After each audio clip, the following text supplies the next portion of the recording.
Bore da pawb. Good morning, everyone. Croeso. Welcome to the Finance and Performance Committee of Bannau Brycheiniog National Park, held on the 8th of December 2025. Can I welcome you all to the meeting, especially those of you who may be watching at home or either live or on YouTube. Can I also at this point welcome Councillor Louisa Addiscott, who is one of our new members from Rhondda Cynon Taf. Welcome, Louisa. Good to see you this morning. Apologies for absence. We're a full house, Gemma, I believe, so we have no apologies for absence. That's really good to see. Moving on to agenda item 2. Election Deputy Chair Finance and Performance Committee.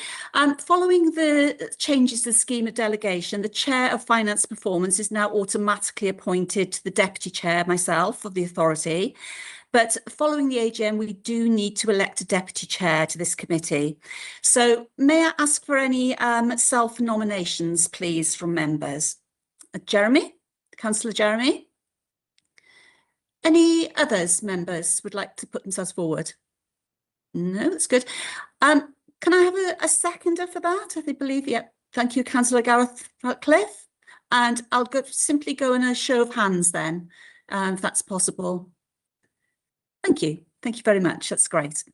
Well, thank you, Jeremy. I do appreciate that. Your experience, you were the former chair of this committee, so your experience will be invaluable for me as we go forward and insight for the rest of the committee as well. Thank you. Thank you, Liz. Correspondence. We've had no specific correspondence for this committee, but we have had quite a notable letter that's been received by the Chair of Audit and Risk. Catherine, could you just say a little bit about that? Because it's a significant letter for the authority. Yeah, yes, the Chair of Audit received a response to his letter to the Auditor General requesting that we could consider the statutory recommendations that the authority has been working to address for 4 years now, since February 2021 completed. The Chair of Audit had a letter back from Gareth Lucy, the Director at Audit Wales, to confirm that we could consider those recommendations completed or concluded. So this is really important for us in moving forward. But obviously, I think, really enables us to focus in on the 2 key areas which have sort of emerged as our major fundamental challenges through the process of addressing those statutory recommendations. So the second of those really is workforce capacity, and Audit Wales will come and do an audit on our workforce planning in January 2026. And obviously we have this very strong focus on our financial sustainability, having had the audit back in the summer, which looked at our financial sustainability. Obviously, we're really working hard on our medium and long-term financial planning, and sort of more of that on the agenda later. And members, obviously we've got the chair of the authority in the meeting today, working with myself to request a working group of the National Park Authority to enable members to really focus on financial sustainability for the next few years in all its aspects. So savings, commercial income, natural capital developments, charitable giving, etc. So the complete 360 of financial sustainability. So that's our focus now going forward, and obviously an important piece of work for this committee as well. Diolch. Thank you, Catherine. This was reported to MPA last Friday and also to the Audit and Risk previous to that a week ago. Do members have any other comments? I think it was flagged up quite extensively last week. Thank you. Okay, thank you, Catherine. I think that's important just to flag that, to mention that for the watching public. Moving on then to agenda item 3, declarations of interest. I've not had any, but members, as we go through the papers, if any come to light, then perhaps if you could make sure that you notify us of that, and we can follow the correct procedure from there on in. Okay, no request for public speaking. We do welcome public speaking from members of the public. So please, anybody's watching, please, that opportunity is there. So if I could move on to agenda item 5, the minutes, to approve the minutes of the Finance and Performance Committee on the 8th of September 2025.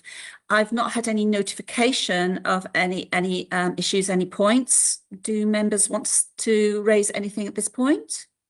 Or can I move to approve them?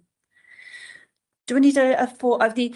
If not, can somebody who was present, Councillor Gareth, Councillor Jeremy, I don't think you were at that meeting, were you? So I don't think you can. I think that the meeting there was Councillor Gareth, Councillor Handel and Aled. So Councillor Gareth, if you can actually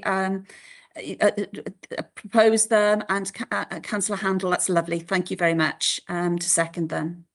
Do I just need a show of hands? Yeah, and if I can just do a show of hands for people present that those were correct. Okay. Thank you very much. I think that's fine. Thank you, everyone. Moving on to the action log. Gemma, most of these things have been covered off, and the one thing I think that is outstanding is in hand. So do you want to say a couple of words about the action log? Diolch, Cadeirydd. Oh, sorry, I think you can hear one there. Yes, actions are closed on the action log. The last action that shows on the log was to organise a workshop with HR to discuss the HR reporting template and how they want to take it forward. That's now, I think, been booked in the 16th of January. So it's in members' diary. Thank you, Gemma. That's great. So that's all closed off. Okay, thank you. A little bit of feedback between me and myself and Gemma. Moving on to agenda item number 7, and if I can pass over to our Chief Finance Officer, Richard Griffiths. Richard, could you take us through this item, please? Thank you, Chair, and good morning, everybody. If I could just share my screen, I could just talk you through the paper, or most important parts of it.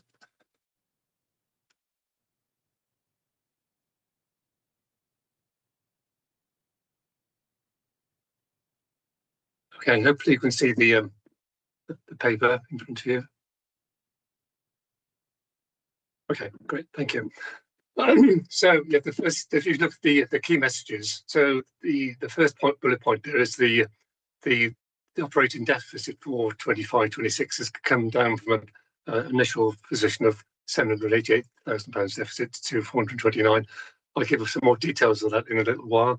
The major reason for that is the vacant posts that we are currently having. Also, there's commercial income, which is up £83,000 versus budget, and 203 versus the same period for 24-25. There was a 3.2 across the board pay award to staff, and we actually budgeted for 2.5. So there is a bit of a strain on the budget of about £38,000. The figures that are presented show a transport cost being higher than budget. That's largely to do with the lease obligations on a number of vehicles which are going to be taken on in the next months or so. So if these lease obligations are for 4 years, so it's currently showing 4 years costs in the budget. And there's some underspend on the services and supplies. That's largely because there are some grants which we should have awarded and we haven't got up to it at the moment. The authority has been awarded about £470,000 of additional grant funding, and we've got in additional bids, of which 1.7 was made to the Welsh Government back in August. Looking forward to the next couple of years, the flat line, based on a flat line budget, settlement, national settlement from the Welsh Government, the predicted deficit for 26-27 is 999,000. I'll again come back and talk about that, and particularly in relation to our reserves available to battle that deficit. So moving on to page 11 of the report. So this is the revenue budget, and it summarises by specific service area the expenditure for the year, and it also shows the original budget, the revised budget, and the profile budget. So what we try to do is we try and allocate what we think is going to be the budget of the 6-month allocation of the budget, and that's what's called the profile budget. And you can see on the service line, across the service line, we're actually only showing £5.2 thousand below below budget, but there are some significant overs and unders, which I'll talk about in a little while. Interest received is more or less on budget. We do have the income generation from the hydros plant that we have isn't coming forward at the moment, so there is a deficit on that of about £10,000. And similarly, just to make a point, so on the revised budget, we were going to utilise £789,000 to balance the budget. That was going to be transferred from the reserves. That's what, if I can put that column, what I'm pointed to at the moment. So yeah, so just bear that in mind for the latest discussion. And if we look at the levy and the national grant, that's actually come. We've had most of that's come. Well, it's more or less on budget. So looking at the specific service areas, I think the ones that stand out are the Chief Executive Office, which is £71,000 underspent, largely to do with a significant a number of Wales Audit Office invoices outstanding at the end of the 6 months, and we've also in receipt of a Welsh Government grant of about £30,000 to support reorganisation, which we hadn't actually spent or hadn't spent at the end of September. The other kind of significant item on that page, you can see that we're on nature and climate change, is £156,000 overspent versus budget, but that's to do with the lease obligations on the new fleet. So if I just fast forward, so on planning in place, it's showing that there was £63,000 unspent on that. Mixture of good news, bad news. Well, I think there are a number of staff vacancies which are held within planning in place in the planning department. Also, we are somewhat behind budget for our planning fee income, that's the reason why it's that underspent there.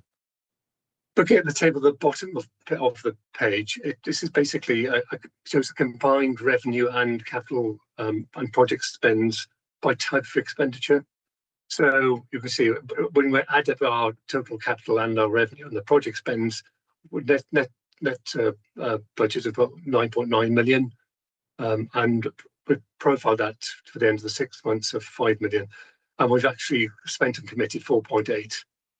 But within that, you can see that there are big sort of overs and unders as well. So we're under payments of employees by £229,000 for the 6 months. That's to do with the vacant posts.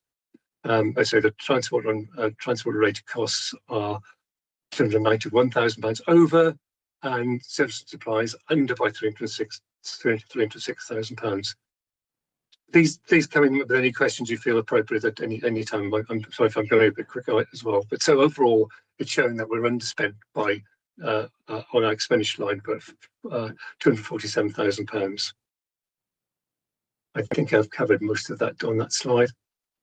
So this table represents our authority income, and you can see it's basically two boxes within that table. So the commercial income and the fee-based income. So total budget for the year of 556,000, and we've allocated £455,000 of the profile budget, and we've actually achieved revenues or income streams of 538,000, which is £83,000 better than budget. And indeed, if you look at the same period for the 24-25 financial year, it's actually £202,000 above budget. I think the significant items there are obviously the car park income, which is up against budget, and retail income. So the centres and the car parks are doing very well. Looking at the fee-based income, that's totally budget for the year of £317,000.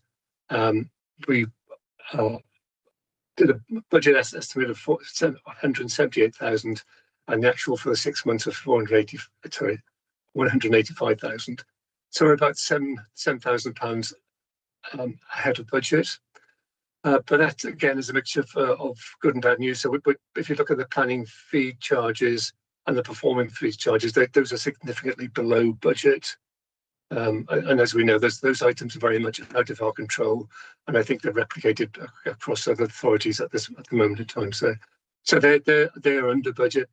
But we are what is kind of compensating that that deficit position is the £33,000 we've had for filming income. So that's wise. It's that's why it's £7,000 above budget. When we compare the same period for 24-25, it's actually showing that we're £349,000 below the same period. But in there, you'll notice that we had Section 106 receipts in the 24-25 financial year of 359,000. So arguably that's a bit of that is distortion, and maybe for the next quarter we'll take that line out because it's something which is distorting the figures. So if we move on to page 18, which is down here, actually where we go. So that's mentioned in my introduction. We set the budget for the year with a deficit of £788,000, and that was to be balanced by drawing on our reserves. So that's how we plan to balance the budget. However, there've been obviously when you set a budget, there's one thing's going to happen for sure is the outcome's never going to be the same. So there've been a number of variances. So the largest item there is the impact of the vacant posts. And also we were in receipt of another £76,000 of additional National Park grant from Welsh Government. And that was to cover the additional costs of the employer national insurance. If you remember, it went up by, I think, 1.5% for employers. So we've had that's come through. So I say overall, the forecast is now a deficit of £429,000, which arguably isn't a particularly brilliant situation. But again, I'll talk about that when we discuss the reserves position.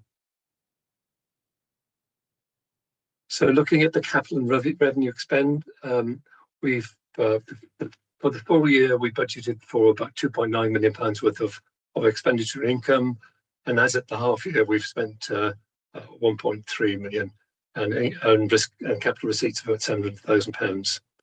It's worth noting there the success of the Fermier Bro project, so that's really is doing extremely well, and dare I say it's already we've had additional funding in year from Welsh Government, but even that's been oversubscribed. So looking at the additional revenue that we've had, or grants that had come through, we've had money from the Public Service Board, £120,000, the Fermier Bro additional funding, and we've also had the additional £300,000 via Visit Wales for the Pont Melynfach kind of walkway, which is currently underway.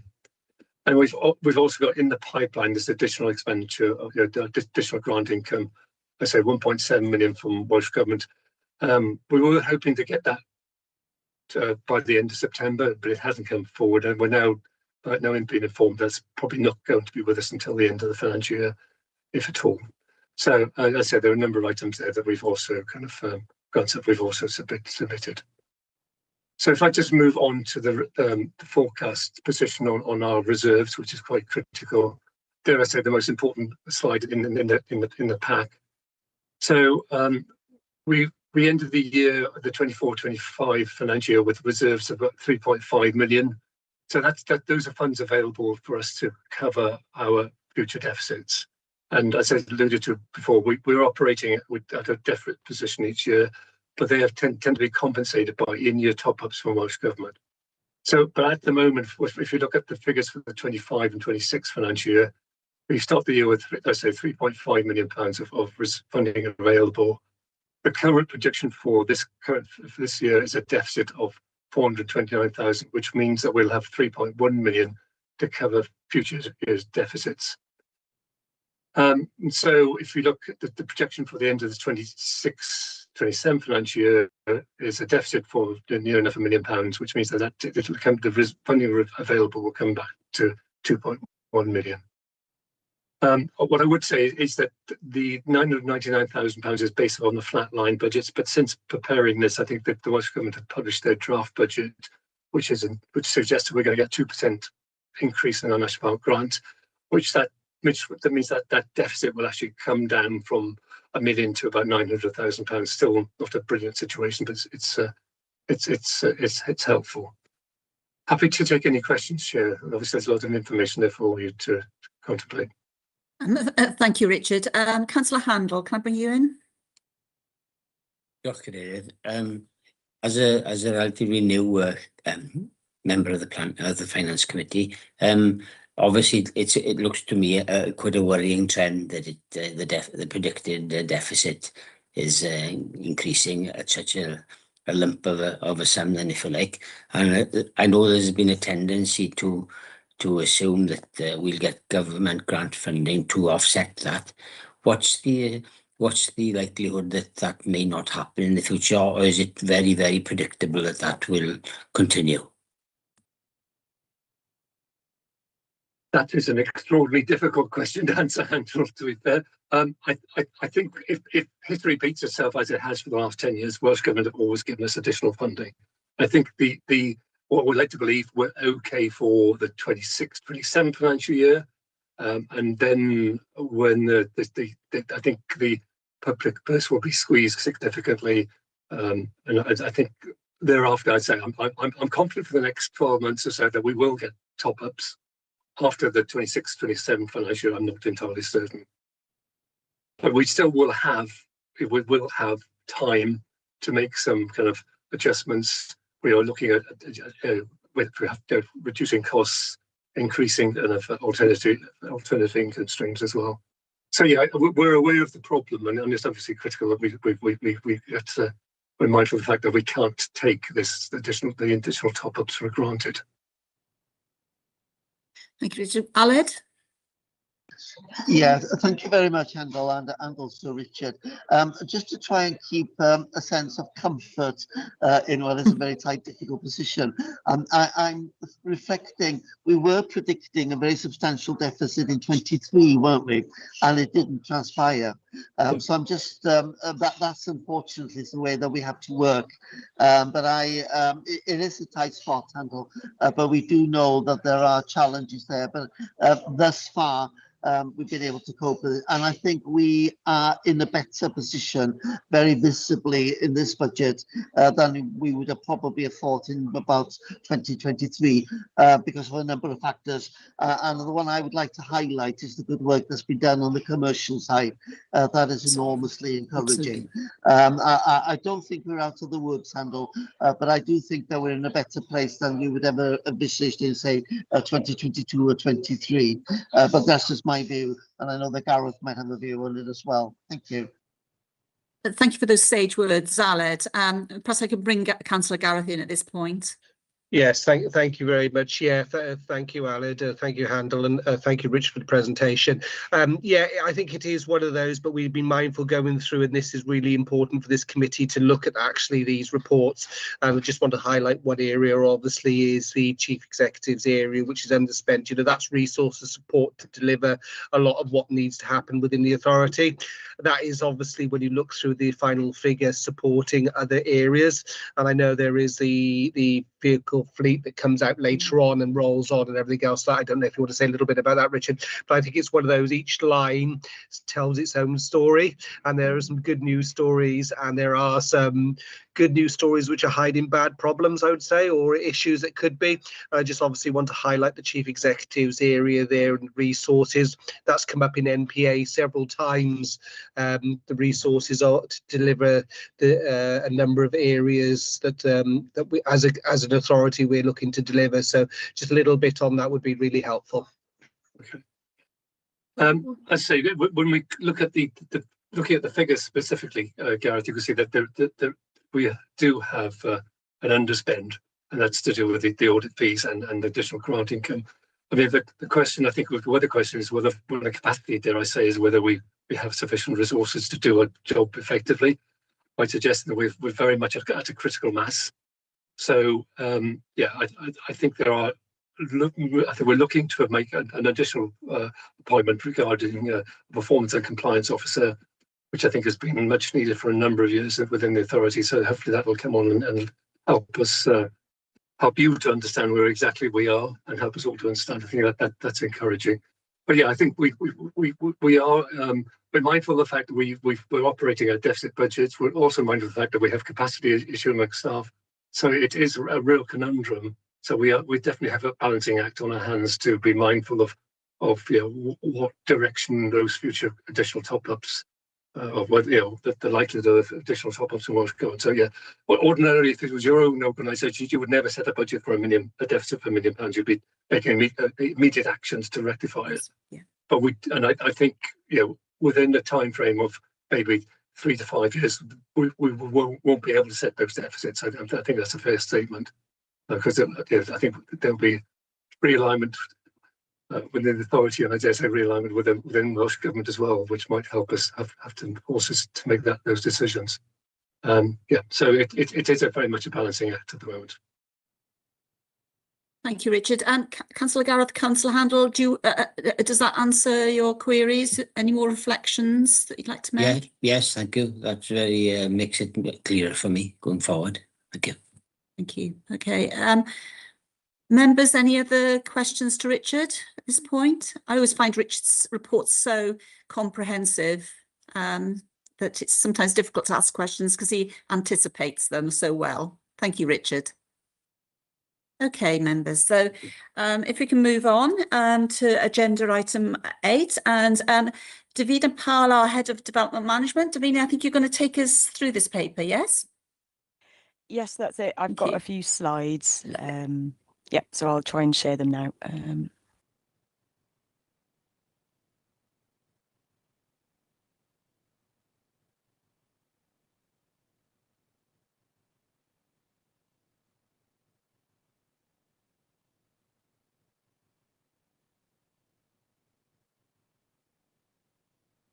There we are. Can everyone see the slides? Yeah, I can see them. Yes, thank you. All right. No problem. Board of members. So yeah, I've just got a few slides here just to walk through some of the detail in the report before you for noting.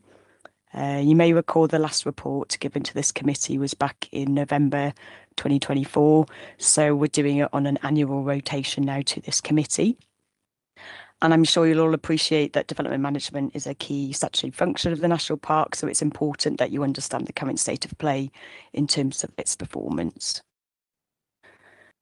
So before we get into the performance side of things, the report in front of you touches upon some of the contextual matters for the department. So I'll just skip through these just to explain them a little bit. So first up is, we've experienced some staff resourcing challenges. We've had to contend with a maternity leave, some staff absences and some turnover, which has been challenging at points. The second on the list is to do with the nutrient issue, and I know all of you will be aware of what's playing out in terms of that, but it does continue to impact on planning decisions and can often lead to longer determination timescales. And we're also finding that agent and applicant understanding in this area can be variable. So we often have to explain things and run through things with people. So then in terms of workload, because we've seen more appropriate assessments needing to be done because of the nutrient issue, this has significantly increased the workload for planning ecologists. And then because applications are taking a bit longer to get through the system, planning officers are handling more caseloads because their caseloads are increasing because they're not going through the machine as quickly as we would like. We'll also continue to operate in a hybrid way with staff working from home and the office. And, at times this has been challenging to maintain some team cohesion, but I think we've got to a point now where we've developed a pattern of working. So that's evening out a little bit. We've also seen some variable application quality from agents, with the result often being multiple amendments being negotiated, which then increases determination times and corresponding workload. And we've also seen examples of very protracted legal agreement drafting, some agreements taking over a year, and then some raising very late issues in the day to do with land ownership and things which then impact on the date for determination. So now we go into the performance side of things. So this is the first table, table 1, and this shows the percentage of applications determined on time. So we continue to work hard as a team on this area, and reflective of that work, the percentage of applications determined within 8 weeks or 16 weeks when it's EIA development is showing an upward trend. So that's really good news. And the last 3 of 4 published quarters show a percentage determination rate which is higher than the national average. And then in the last quarter, so the 2 blue cells are the quarters yet to be published. So in that last quarter, we've determined 74% of applications within 8 weeks or 16 weeks when it's EIA. And this has decreased from the 79% reported in last quarter, which is also yet to be published, but is up from the 60% reported in the quarter before that. So we've got no comparison against Welsh local planning authorities for the last 2 quarters. See the blue cells, but you can see historically the national average has sat around the 50% mark. So we're well above that, and hopefully when we get to a point where we're those last 2 quarters are published, I hope we will be pretty high up in terms of the Welsh ranking. So we're making some headway on this, which is really positive, but there's still work to do. So we'll continue to focus on that. The next table is about planning applications determined within statutory or agreed timescales.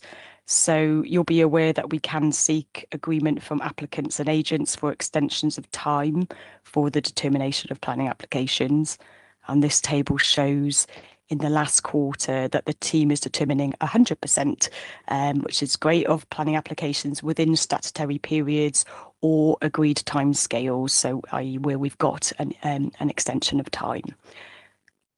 So this is good, but it shows that we continue to rely upon that extension of time mechanism for decision making.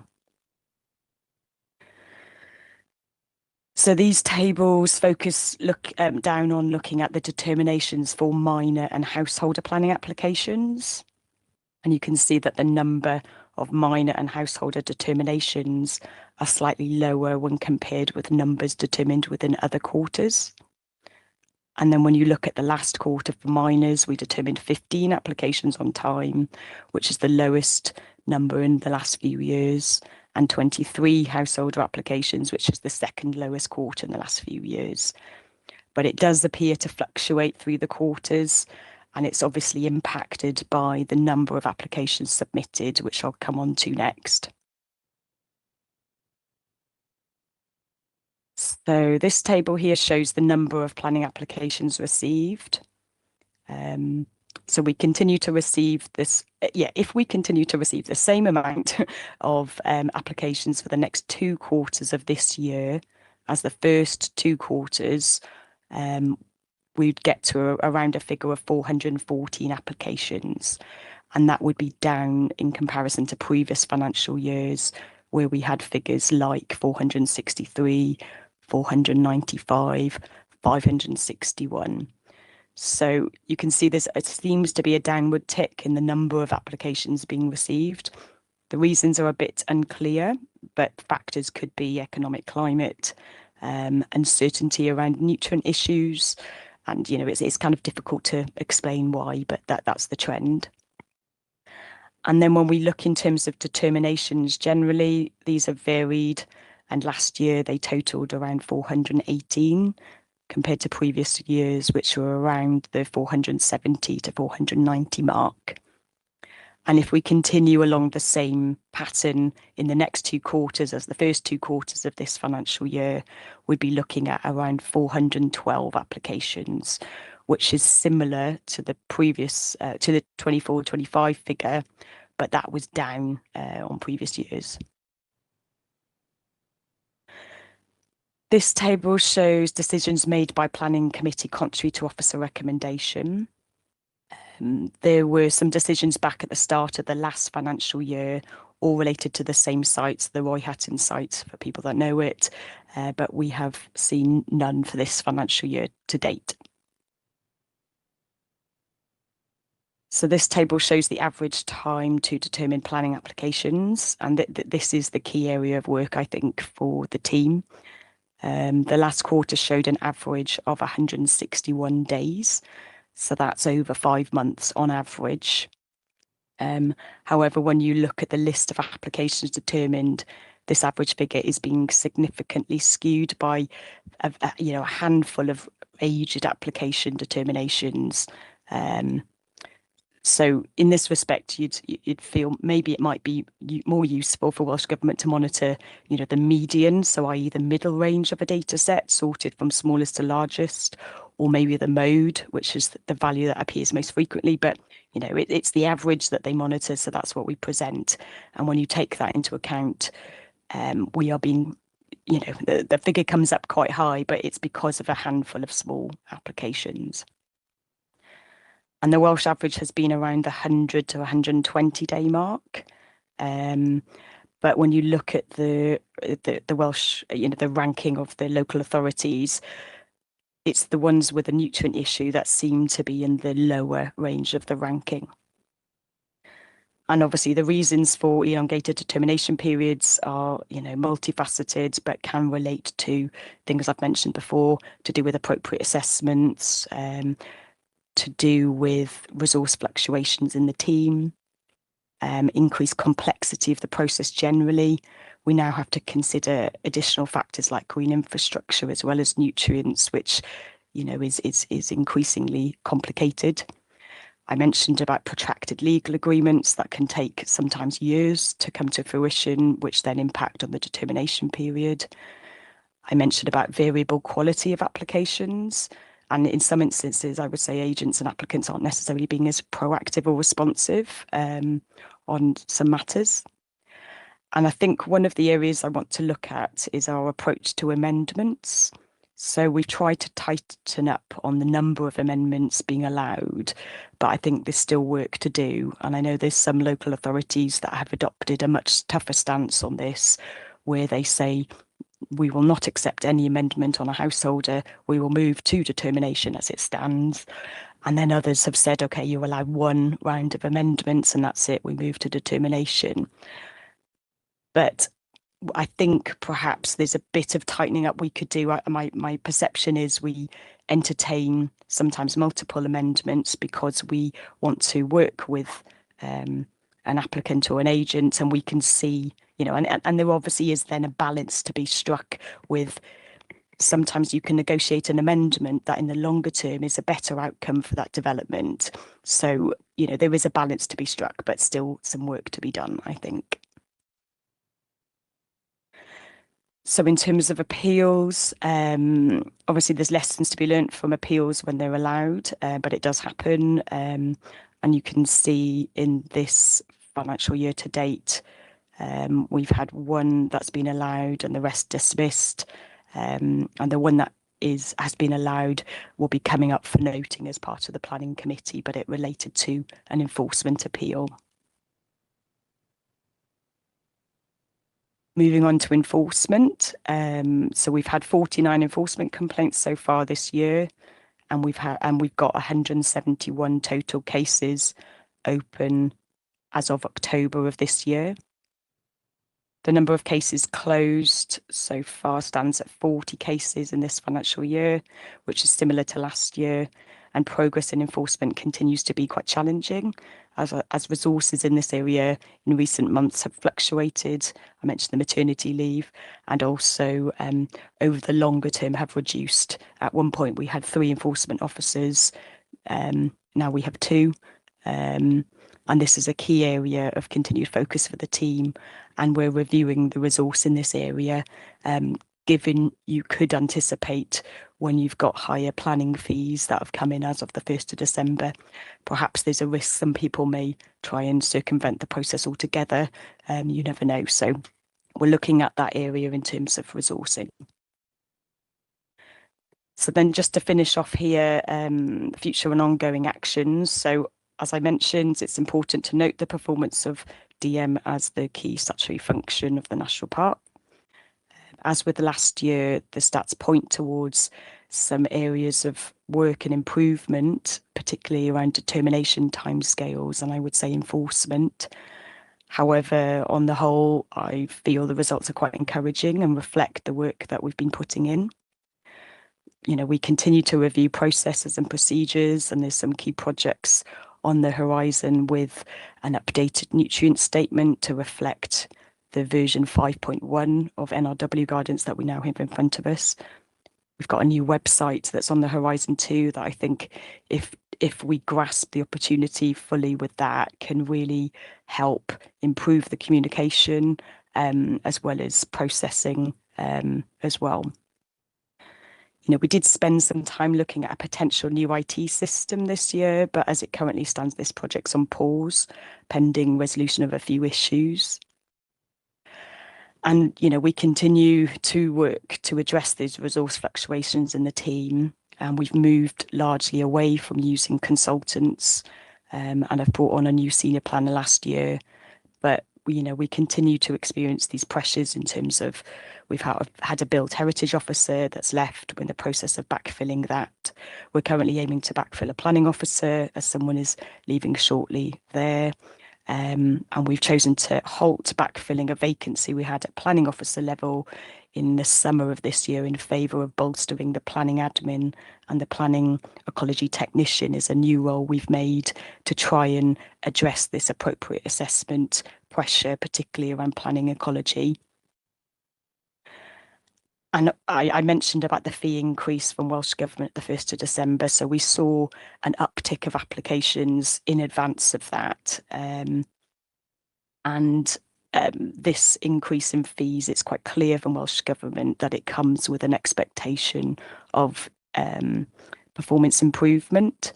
And the annual performance reports, the APRs, are now being resurrected by Welsh Government for reporting next year. So I think there is going to be a pressure to reinvest this money in the planning system to deliver performance improvements. And that's something that I think will be, you know, obviously across local planning authorities in Wales.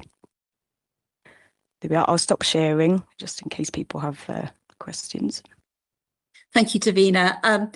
Just a comment on the sheer amount of work that goes behind those statistics, and congratulations to the whole team. You know, and what seems to be an upward trend in performance. I think that's very welcome to see. Members, questions, reflections? Councillor Gareth. Yes, thank you. I think, Davina, for me, I just want to say thank you to you and the team. And could you pass that back on the team? Planning is a very emotive subject, and we always hear about the ones that the people didn't get what they would like or what they wanted and everything else. But as you can see, you know, and people seeing the data that's there, the amount of work that goes in the background, you know, is astronomical. It's not a desktop exercise. There's a lot of work that goes in there. So can you please pass on your thanks on my behalf, and I see lots and lots of heads of committee's behalf, to all the team within the planning department, because there's a lot of really good stuff within this report. Yes, there are things that we could say we would like there, but they're identified, and for me that's really positive that the team are identifying the gaps and where we need to look at that, and obviously the resources that need to go in there. So I just want to put that on record, and if you could just pass it on, I'd be very much appreciated. Thank you, Gareth. Thank you. So, Aled, did you have your hand up briefly? But no, otherwise, no. Okay, thank you. Councillor Handel, come in now. Diolch, Cadeirydd. Yes, thank you, Davina, for the report, and also thank you, Richard, for the previous report. I forgot to thank him. With regard to Table 7 and the appeals, where the number of appeals have been allowed, does that have a cost implication on the authority? And I think with enforcement, there's always a balance. I find with Carmarthenshire County Council anyway, in determining how far you defend an enforcement action in the public interest, and that can be quite costly. Could you just give me some indication of what the cost implication is on those, please? Yeah, thank you. Yeah, so there's, you know, a cost decision that's to do with unreasonable behaviour. So far this year, this financial year, we haven't had a cost decision go against us. So that's one aspect of costs. But obviously, there's a cost of defending an appeal. And I would say of late, we've seen a few that have gone our way in terms of the ultimate decision. However, it's with cost in terms of employing barristers and legal support to properly defend that appeal. And in that instance, that was to do with enforcement, and it was very particular to that type of issue. But yeah, there is can be significant costs with defending appeals. Yeah, and it's a bit of a challenge without an in-house solicitor, but so we go external for that support at this point in time. Do you want to make any other comment on that, Councillor Handel, or does that cover it? No, it's just there's always a balance in it, in the expense involved in defending something, and not making the same mistake twice, then, if you like, if it's lost. Yeah. Perfect. Yeah. I think enforcement appeals are quite tricky. Sometimes, you can take a decision to issue an enforcement notice, but invariably that gets appealed often, and then there's a cost implication. So when we do take the decision to issue an enforcement notice, it's taken with a full understanding of the risks that come with it in terms of appeal.